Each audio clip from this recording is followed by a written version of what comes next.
The year is 1107. The place, the Kingdom of Norway. A youth named Sigurd has just been elected king. His men have heard news that Jerusalem, far away in the Holy Land, has been conquered by Christian Crusaders. They are eager to make the journey to the Holy City. King Sigurd, whose ancestors were Vikings, agrees to lead them in this perilous adventure. This is the beginning of the Norwegian Crusade. Sigurd will be the first European king to set out as a crusader to the Holy Land.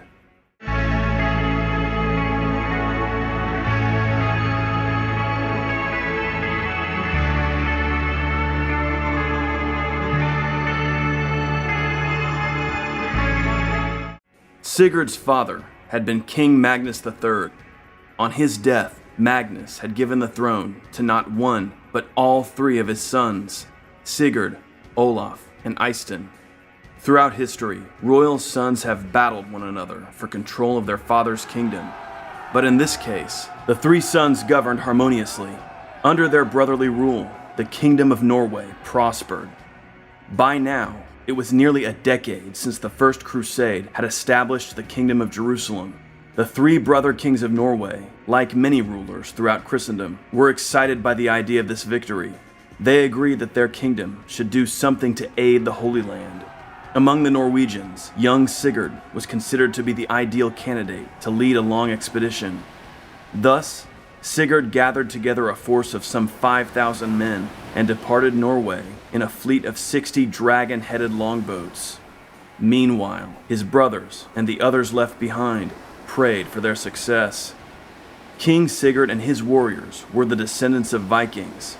To strike out adventuring across the seas, this was in their blood.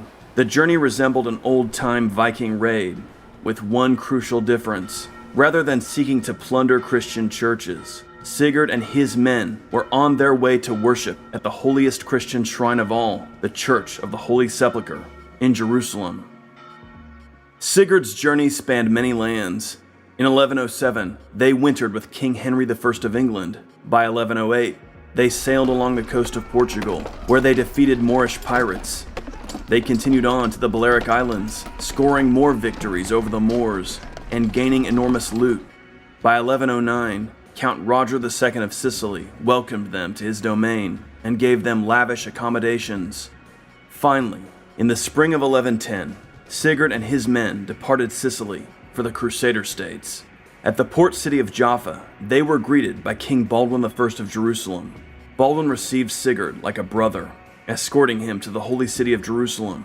The two rulers prayed side by side there before the tomb of Christ. The Patriarch of Jerusalem gifted Sigurd with many holy relics, including a splinter of the true cross. Baldwin himself acted as Sigurd's guide, escorting him to the various holy sites, explaining their significance and history.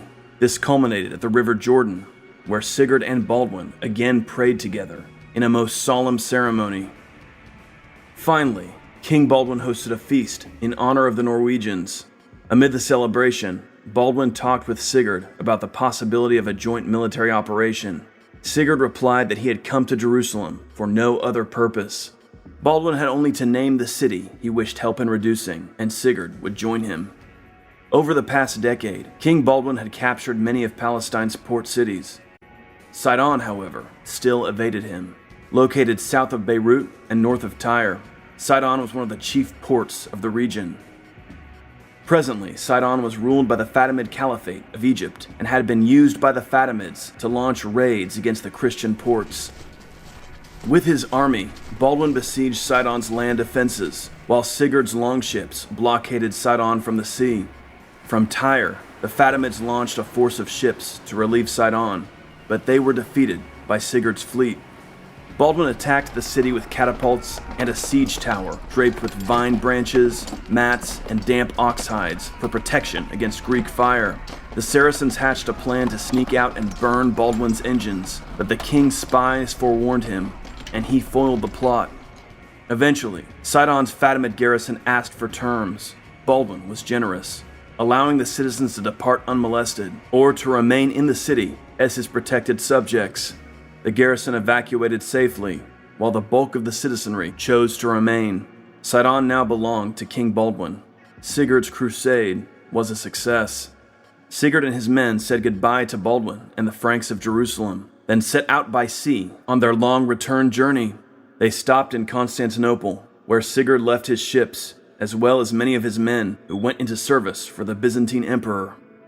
Sigurd himself continued with his entourage via the land route, arriving back in Norway at last in 1111.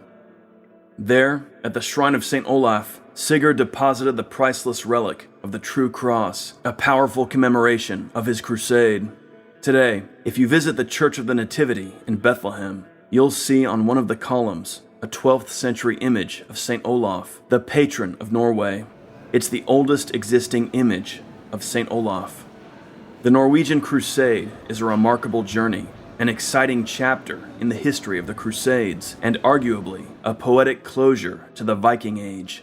Sigurd and his men showed all the old courage of their Viking forefathers, combined with the faith of the Crusader. Here in the first decade of the 12th century, we see two great phases of the Middle Ages intersecting. Sigurd would be known to history as Sigurd the Crusader, distinguished as Europe's first king to crusade in the Holy Land. His story would be recorded in a saga, much like those of the Viking explorers who came before him.